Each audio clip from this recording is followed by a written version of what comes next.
Hi, I'd like to say a few things about Islam, if I may. Now, here in the UK, religion was always pretty dormant until Muslims came along and started burning books and passing death sentences and generally demanding special treatment for no good reason. But they've shown everybody else what can be achieved by bullying and intimidation. So now every crackpot in the country feels entitled to respect for their precious beliefs. Beliefs often lifted wholesale from the ramblings of some ancient desert nomad with a psychological disorder. It does seem quite ironic to me that the very people who have clearly made no attempt to think for themselves are always the most vocal in demanding respect for their ideas. But some Muslims go further than this and claim that they are being victimized in British society. But I don't really believe that's true. I do think a lot of people are getting fed up with hearing about Muslims all the time, and they wish that Muslims would just shut up and get on with their lives instead of constantly bellyaching about nothing, but that's not the same as being victimized. But because we live in a liberal democracy and therefore have certain double standards to maintain, any criticism of Islam or of Muslims always draws the immediate accusation of Islamophobia, a dishonest word which seeks to portray legitimate comment as some kind of hate crime, when the truth is that Islam has a chip on its shoulder the size of a mosque, and it looks to take offense at every opportunity.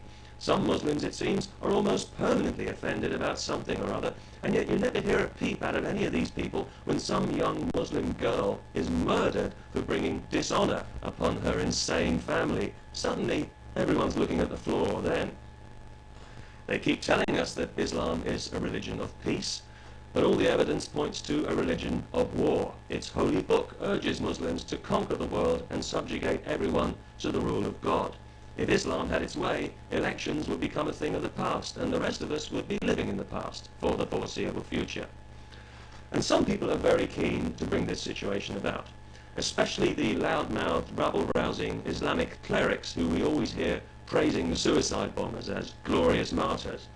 And yet, curiously, you never hear about any of these enthusiasts blowing themselves up for the glory of God. They're always very keen to delegate that particular honor. Despite the guarantee of all those luscious virgins waiting for them in heaven, these guys are so selfless that they can always find somebody more deserving.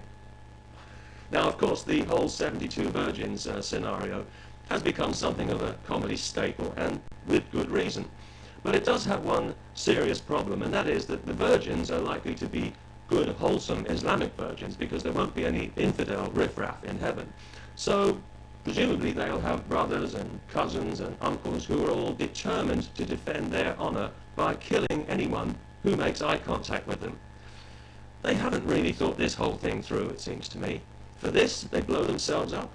Wouldn't it be easier just to get an inflatable woman and blow her up? And then if one of your friends happens to glance at her with lustful eyes, why, you can simply stone her to death and get another one in the usual way. Also, I think Muslim women in Britain who cover their faces are mentally ill. Now, I realize that in some parts of the world, women don't actually have any choice in this matter, governed as they are by primitive pigs whose only achievement in life is to be born with a penis in one hand and a Quran in the other. But it just seems to me that if God had intended you to cover your face, then in his wisdom, he would have provided you with a flap of skin for the purpose. Of course, if it gave you any sexual pleasure, it would have to be removed. That goes without saying. But I don't want to be too hard on Islam here, for two reasons. Firstly, because I don't want to be murdered by some hysterical, self-righteous, carpet-chewing, book-burning muppet with shit for brains. And secondly, I think we do need to make allowances for Islam, because we have to remember that it is quite a young religion. So maybe right now it's just going through a difficult age. A little headstrong, full of itself, thinks it knows all the answers, but I'm sure it'll learn. I think years from now, a lot of intelligent Muslims will be looking back on all this medievalism and jihad nonsense with embarrassment and shame, like the Germans do with the Nazis. And maybe then we can all have a good laugh about it. But in the meantime, I think that any religion that demands earthly vengeance and retribution for any reason is not really a religion at all, but an illness, and should be treated as such. Peace. And I mean that most sincerely.